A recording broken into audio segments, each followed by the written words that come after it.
Bruce Lee के बेटे के रहस्यमय मृत्यु के पीछे कौन था? मार्च 1993 में ली फिल्म की अधिकांश स्टंट्स पूरी कर चुका था और एक अपार्टमेंट के दखल होते हुए गैंगस्टर्स द्वारा हत्या करने वाला एक दृश्य की शूटिंग हो रही थी। 21 मार्च 1993 ब्रैडन ली का पृथ्वी पर आखिरी दिन था। शूटिंग के दौरान डमी गन के बीच असल में 2 गोलियां गलती से आ गई। ये दुर्घटना थी या किसी ने जानबूझकर ऐसा किया? इस पर आज भी रहस्यमय अटकलें लगाई जाती है। ये वही दृश्य था जिसमें नायक ब्रैडन ली को दुश्मनों को बीच मुड़कर गोली चलानी थी। तो उस दिन क्या हुआ? कुछ ऐसा ही हुआ कि ये दुनिया नहीं, पहेलियों से भरी एक हवेली है। तो एक नई रहस्य को सुलझाने के लिए आइए खौफनाक रहस्य के एक नई एपिसोड में।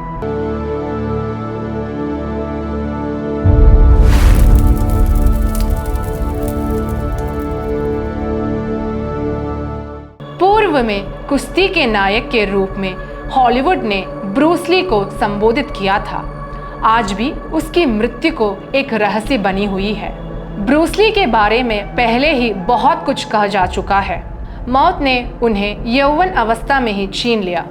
फिर भी आज भी मार्शल आर्ट्स के प्रेमियों के दिलों में ब्रूस ली का स्थान हमेशा पहला नंबर पर है।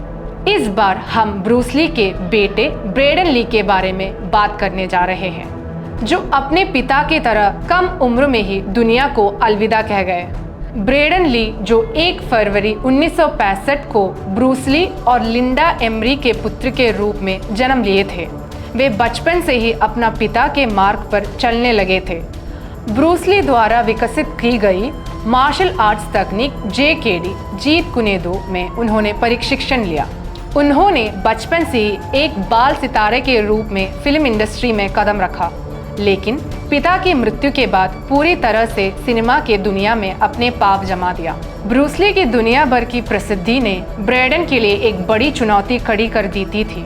शुरुआत में लो बजट एक्शन फिल्मों में अभिनय करने के बाद ब्रैडन को ये स्पष्ट हो गया कि अगर उन्होंने सिर्फ एक ही प्रकार की फिल्म की तो जल्द ही उन्हें ये क्षेत्र छोड़ना पड़ेगा। वह अपनी पिता के नाम के लेबल से ऊपर उठकर खुद को एक अभिनेता के रूप में स्थापित करना चाहते थे। 1989 में एक प्रसिद्ध कॉमिक बुक 2 क्रो में मुख्य कथापात्र एरिक ड्रेवन की कहानी ने जबरदस्त सफलता पाई।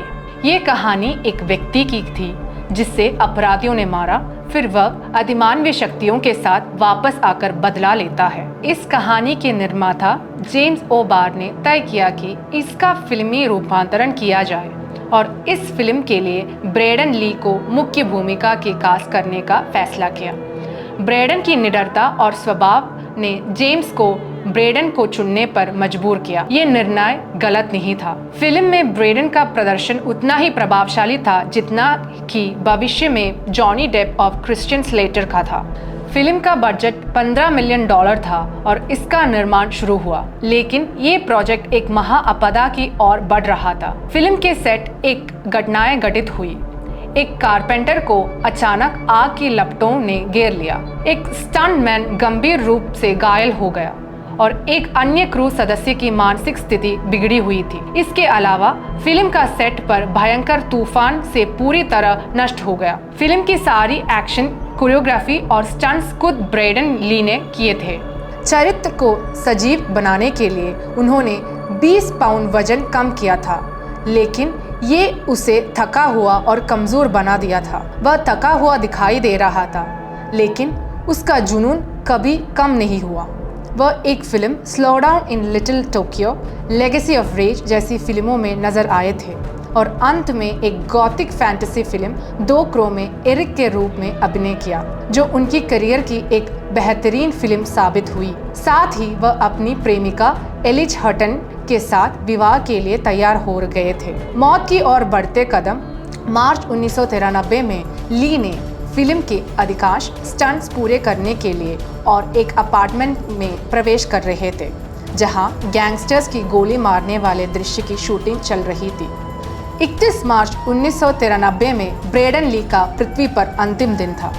शूटिंग के दौरान डमी गन में असल 2 गोलियां गलती से फंसी। क्या ये एक दुर्घटना थी या किसी ने जानबूझकर ऐसा किया?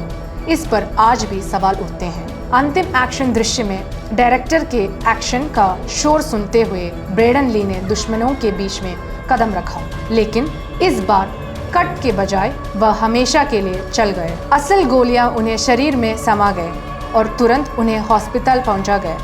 हालांकि सर्जरी की गई, लेकिन कुछ घंटों के बाद ब्रैंडन की दम तोड़ दिया।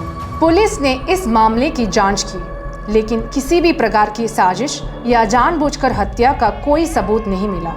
द क्रो के निर्माता जेम्स ओबार्ड फिल्म के निर्माण से बाहर हो गए, क्योंकि ब्रैंडन की मृत्यु ने उन्हें गहरे आघात में डाल दिया था।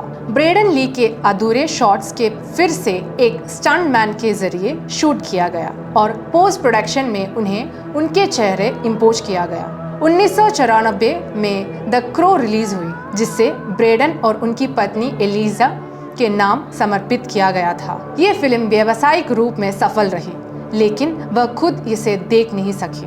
ब्रूस ली के समाधि के पास ही ब्रैंडन की शव की अंतिम संस्कार किया गया। उस समय ब्रैंडन की मौत भी ब्रूस ली की तरह एक अनसुलझे सवाल के रूप में बनी रही, जो आज भी प्रशंसकों के मन में अनसुलझी गुत्थी की तरह बनी हुई है।